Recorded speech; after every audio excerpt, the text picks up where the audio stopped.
welcome to the 6th week of the Oxford Union. Firstly, I'd just like to give you a notice of our events that are coming in the coming weeks. On Monday of 7th week, upcoming Monday, we have Ben Fogel speaking at 8:30. On Tuesday, next week, we have Lloyd Grossman speaking at 8:30 also. And on Thursday at 4:30 in the afternoon, we have Jack Petriano. And also on Thursday, our inaugural Thursday debate, we have the debate This House Believes That Thatcher Saved Britain, featuring Peter Lilly, Daniel Hannan, Mark Houghton and Chris Bryant.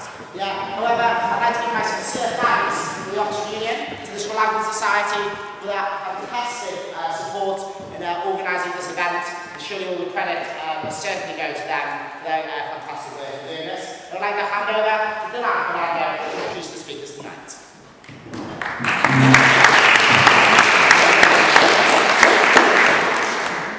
Distinguished guests, ladies and gentlemen, a very warm welcome to all of you on this very day, and a very warm welcome to our distinguished panel as well. Thank you so much for coming. As you know, Sri Lanka has been in the throes of a civil conflict for the last 3.5 decades, and this conflict has just ended. The Sri Lankan conflict has so many sides to it. It's a very intricate story. We are here today to talk about reconstruction, democratization of the former conflict areas. And as I said, because there are so many sides to the story, our distinguished panel today has been carefully selected so that all of the main stakeholders are represented. Each of them will give you their point of view so that hopefully at the end of the evening you would be further enlightened as to the Sri Lankan situation. Our first guest today is Dr. Amunugama. Dr. Amunugama has a very interesting career. He is an academic who has a PhD from the University of Paris. He was later a civil servant and reached and scaled great heights in his field. In 1994, he entered politics, he entered Parliament for the first time. Since then, he has held many responsible positions in various governments, including the Minister of Finance. Dr. Amunugama is here tonight. Despite a family bereavement, we are very thankful for him to, despite that bereavement, to still honouring his commitment here. And ladies and gentlemen, it is my great honour and privilege to present to you Dr. Amunugama.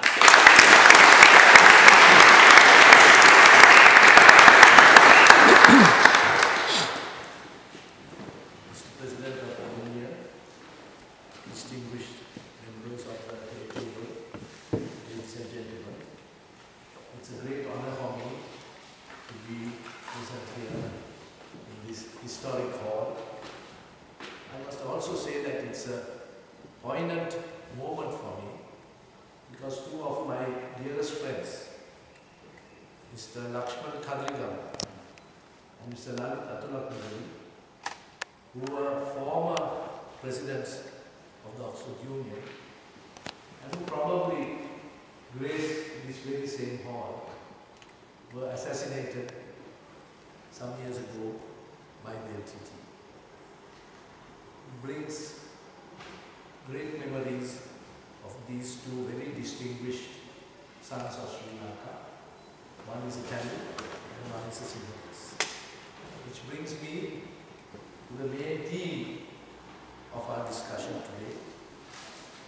The first thing I want to say is that on the 14th of May, the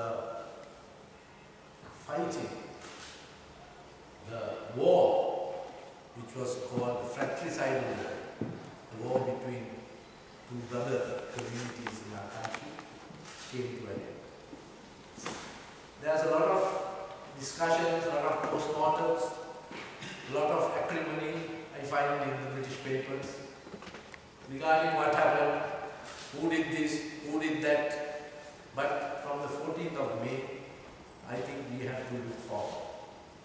Whatever the community in Sri Lanka, be they Sinhalese, Tamils, Muslims, Burghers, Malays, we are a polyglot society.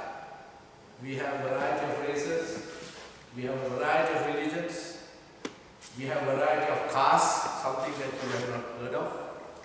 We also have a variety of political parties. But notwithstanding all these differences, both historically and in fact, the vast majority of our people have lived as brothers. Now, if I may take up the question of what happened with the LTT, never have the governments of Sri Lanka, or indeed many of the Tamil people of Sri Lanka, considered the LTT as the sole representative of the Tamil community. There was never an occasion when the LTT could claim to be the sole representative of the Tamils. There has been carnage originating with the LTT.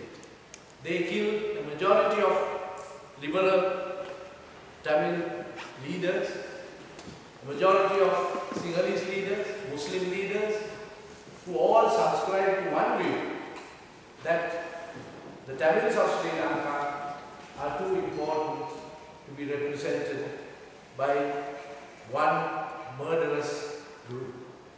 So the first point I want to emphasize in the Reconstruction debate is that we must revert to what Sri Lanka has always been, and that is a society in which all her citizens are equal. They are equal before our constitution, they are equal before our courts, and I think they are equal before all our diverse gods. We worship different gods, but they all believe that human beings are equal. So it's very important when it comes to Reconstruction to strengthen those elements in our society which will come together, which will reconcile, and which will also develop the North and East, which have been identified, not exclusively, but in some of our documentation, as the traditional habitation of the Tamil community. In fact, today, that is not statistically correct, because the majority of the Tamil people of Sri Lanka are living in what are called as southern areas, not in the north and east.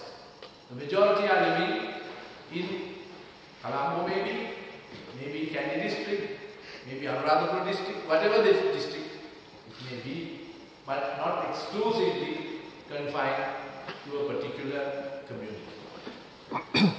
So if we may identify 2 or 3 themes that we will have to now address in the post-conflict period, because I have suggested that it is a futile exercise to go on debating as to what happened on such a time, what happened to this politician, what happened to another, and so on. We must now look forward.